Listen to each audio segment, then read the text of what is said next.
Hello friends, good morning. Now in this particular lecture, let us go in detail about the parts and working of compound microscope. In last lecture we discussed about the differences between compound and electron microscope. Now let us see the parts and working of electron microscope. Now before that, here electron microscope has main two types depending upon the principle of image formation. There are mainly two types of electron microscope. One is called as STEM. STEM stands for transmission electron microscopy. STEM stands for transmission electron microscopy. And another type of the electron microscopy is SEM.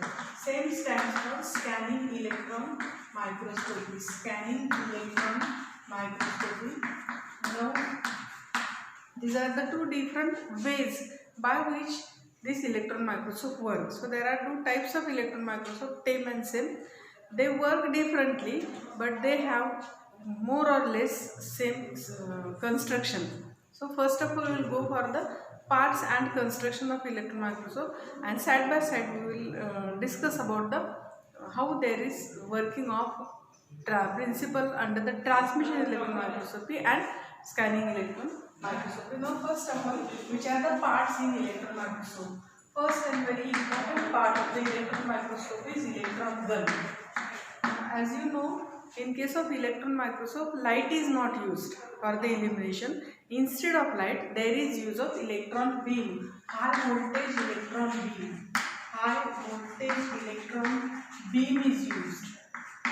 High voltage electron beam is used. Can you imagine what is the voltage of that beam? Here normal voltage of our household electricity is 200 or 220. In case of this, 2400 kilovolt electron beam is used. So such high voltage is there. High voltage electron beam is used for the illumination.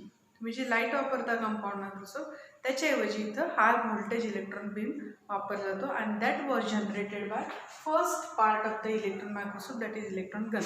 What is design of the electron gun? काय design अशी electron गनची? तर electron gun consist of tungsten filament. It is the source of electron, tungsten filament. This tungsten filament was heated. हा heat केला जातो. कितीला heat केला जातो?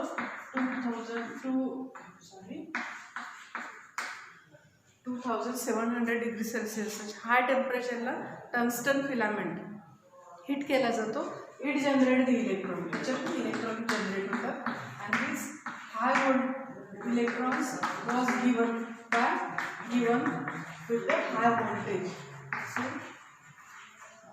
this high voltage electron beam was generated by tungsten filament in the electron gun, and they passes through the electron microscope. Now how they get pass through the microscope?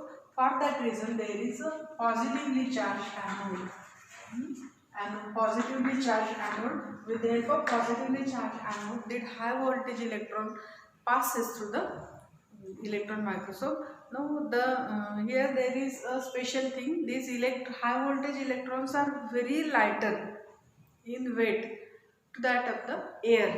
If air is present, then air molecules are heavier than these electrons. These high voltage electrons are very lighter, and because of this, these high voltage electrons may get deflected. If they collide on the air molecule, they get deflected and passes away. So असं होऊ नये यासाठी मग electron मायक्रोस्कोपमध्ये काय केलं आहे, तर electron मायक्रोस्कोपमध्ये vacuum वापरली असते. This electron beam allowed to pass through the vacuum. Compound मायक्रोस्कोपमध्ये एअर असते लाईट इल्युमिनेशनला. इलेक्ट्रॉन मायक्रोस्कोपमध्ये इलेक्ट्रॉन बीम कशातून पास होतो? व्हॅक्यूममध्ये. ना what is vacuum? Vacuum means absence of air. All air was removed from that chamber. त्या चेंबरमधली air सगळी काढून टाकलेली असते. That is called as vacuum. का एअर काढायची?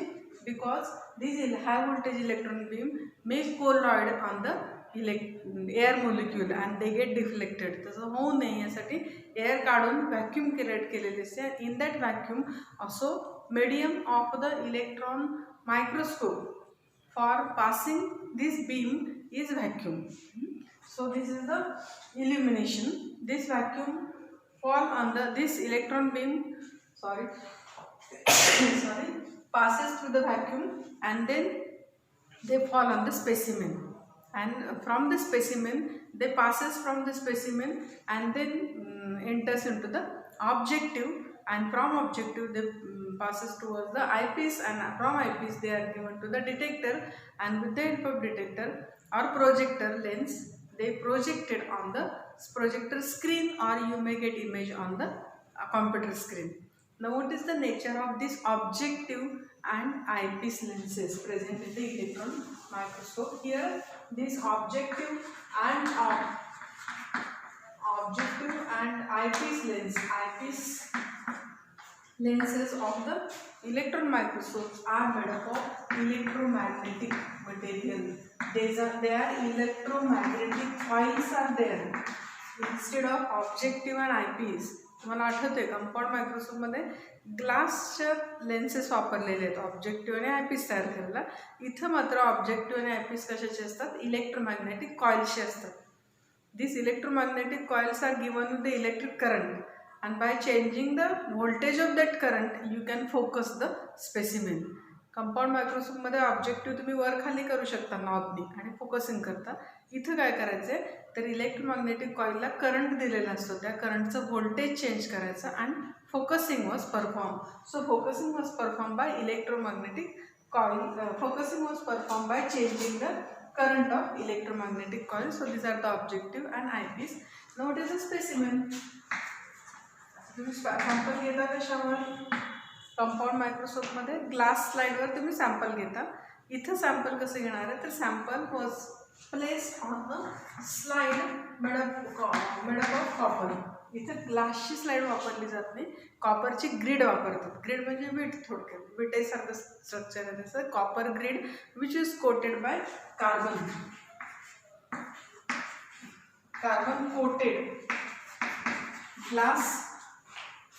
Carbon coated copper grid is used to place the sample, and these samples are now usually dried samples, totally dried sample which was devoured of water. त्या sample मधलं पाणी पूर्ण काढून टाकलेलं dehydrated dead samples are used for the electron microscope. So that is the sample. Here there are number of complex methods to prepare the sample. Compound microscope मध्ये just staining करतो आपण, इथं मात्र तुम्हाला कॉम्प्लेक्स प्रोसिजर फॉलो करायला लागते to prepare the specimen. So by that method specimens are prepared and placed on the copper grid. So that is the nature of specimen. Now how actually image form? Now what happens in case of transmission electron microscope? There is different way of image formation, and in case of scanning electron microscope there is another mechanism. First of all we will go for the TEM, transmission electron microscope. Transmission म्हणजे transmit होणे, त्याच्यातून pass होणे पुढे, transmission electron microscope. Now how what is the principle of TEM? Now what happens in the TEM? Name itself indicate transmission of electron. Electron get transmitted through the specimen. Suppose this is your specimen.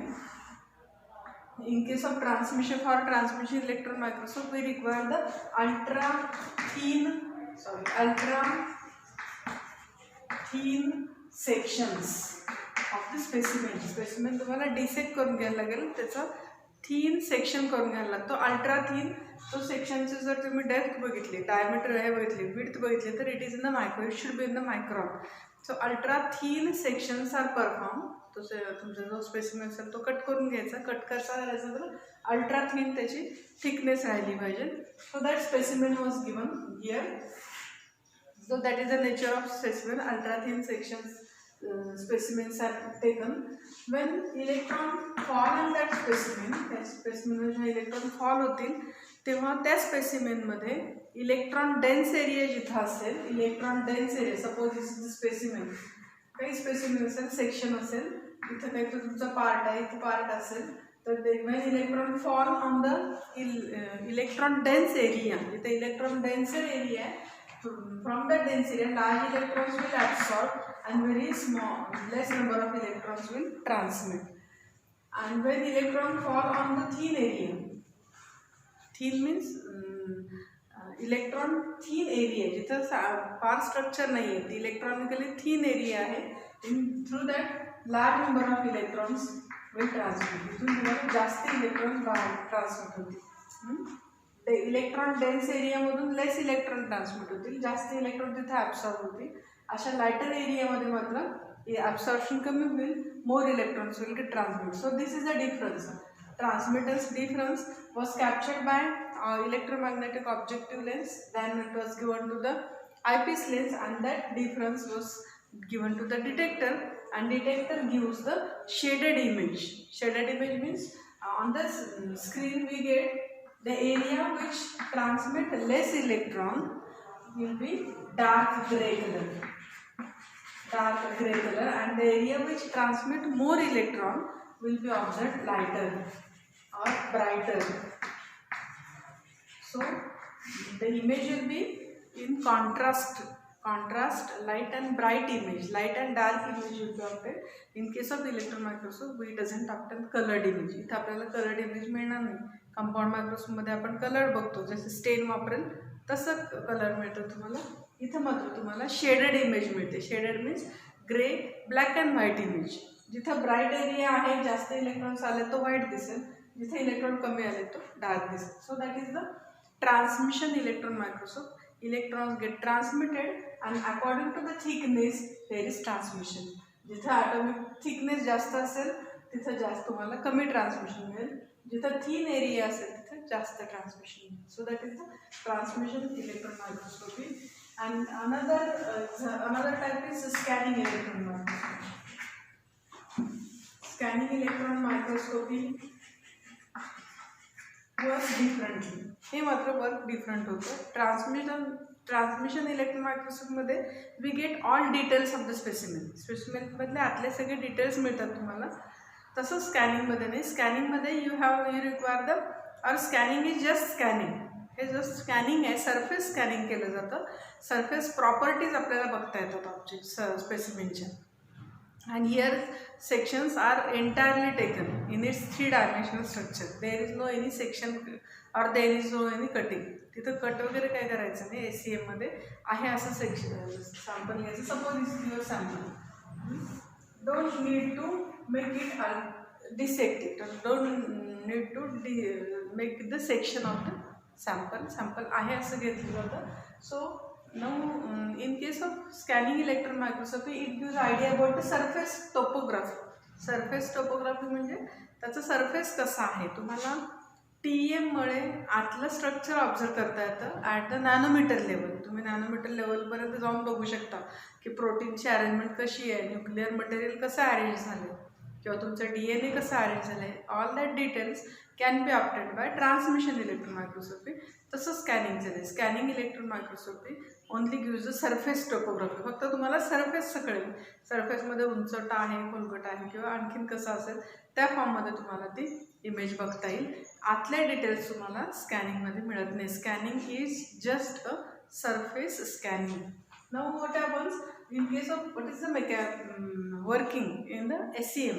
कसं working आहे तर when this electron obtained from electron gun, high voltage electron gun, TEM सारखंच ते electron gun येतील. दे strike on the स्पेसिमेनवर आपटले जातील, strike होतील. आणि the raised area, एखादा उंचवटा असेल, रेज्ड एरिया असेल तर त्याच्यावर ते इलेक्ट्रॉन फॉल होतील. And after that they will collide and after the collision there is emission of secondary electron. काय होईल, हे जेव्हा कोलाइड होतील हे primary electron, these are the primary electron. हे प्रायमरी इलेक्ट्रॉनच्या कोलाइड झाले की रेज्ड एरियामधून तुम्हाला जास्तीत सेकंडरी इलेक्ट्रॉन्स बाहेर आलेले दिसतील. Shower of secondary electrons will be emitted from this raised area.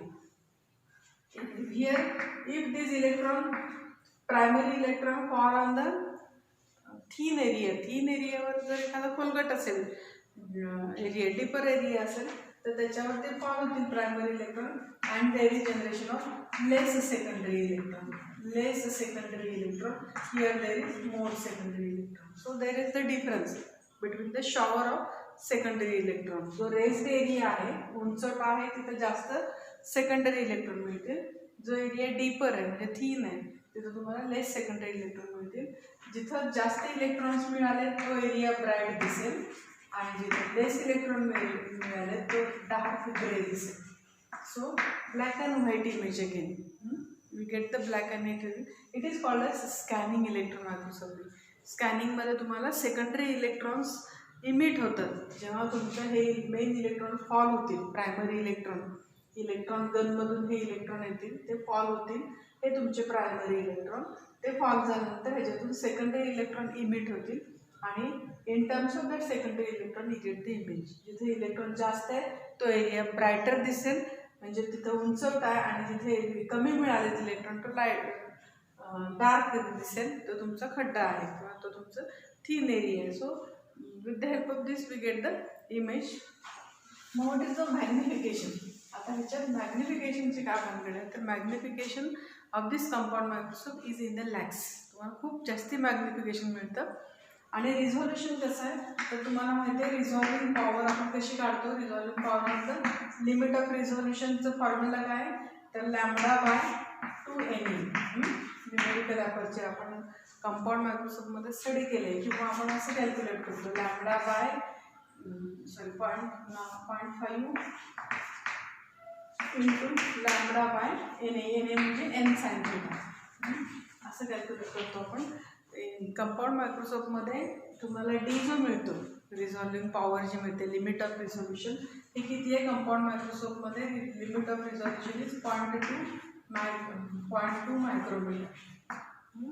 0.2 micrometre एवढं मिळतं कारण वेवलेंथ ऑफ लाईट जी आहे लॅम्बडा कंपाऊंड मायक्रोस्कोपमध्ये लॅम्बडा तुम्ही किती वापरता तर हा लॅम्बडा आहे कंपाऊंड मायक्रोस्कोपमध्ये 550 किंवा 500 ते 550 नॅनोमीटर. एवढा जास्त वेवलेंथ ऑफ लाईट आपण कंपाऊंड मायक्रोस्कोपमध्ये वापरतो. इथं मात्र रिझॉल्युशन किती आहे हे आहे कंपाऊंड मायक्रोस्कोपचं resolution. It of electron microscope resolution किती आहे तर इट इज 0.2 नॅनोमीटर. आणखीन खाली जायचं 0.2 मायक्रोमीटरच्या आणखीन 1000 पट खाली गेले की 0.2 नॅनोमीटर किंवा 1 नॅनोमीटर. एवढं हाय रिझॉल्विंग पॉवर का मिळते तर तुमचं ही व्हॅल्यू आहे. हे म्हणजे काय डी म्हणजे काय रिझॉल्विंग पॉवर. कंपाऊंड मायक्रोस्कोपची रिझॉल्विंग पॉवर 0.2 मायक्रॉन आहे आणि इलेक्ट्रॉन मायक्रोस्कोपची रिझॉल्विंग पॉवर 0.2 नॅनोमीटर आहे. ही जर व्हॅल्यू कमी पाहिजे असेल तुम्हाला तर हा लॅम्बडा तुम्हाला कमी करायला लागेल. मग इलेक्ट्रॉन मायक्रोस्कोपमध्ये लॅम्बडा म्हणजे वेवलेंथ ऑफ इलेक्ट्रॉन बीम तिथे इलेक्ट्रॉन बीम वापरला आहे तो किती असतो तर 0.003 नॅनोमीटर. 0.003 नॅनोमीटर ही व्हॅल्यू जर तुम्ही तर घातली तर अल्टिमेटली डी खूप कमी येणार.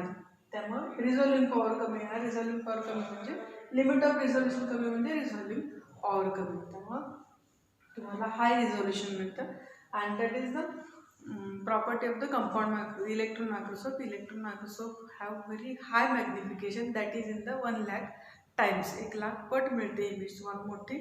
त्याच्यानंतर त्याचं रिझॉल्युशन किती तर 0.2 नॅनोमीटर इतकं हायेस्ट रिझॉल्युशन मिळतं because wavelength of light is very low. किती लो आहे तर 0.003 नॅनोमीटर.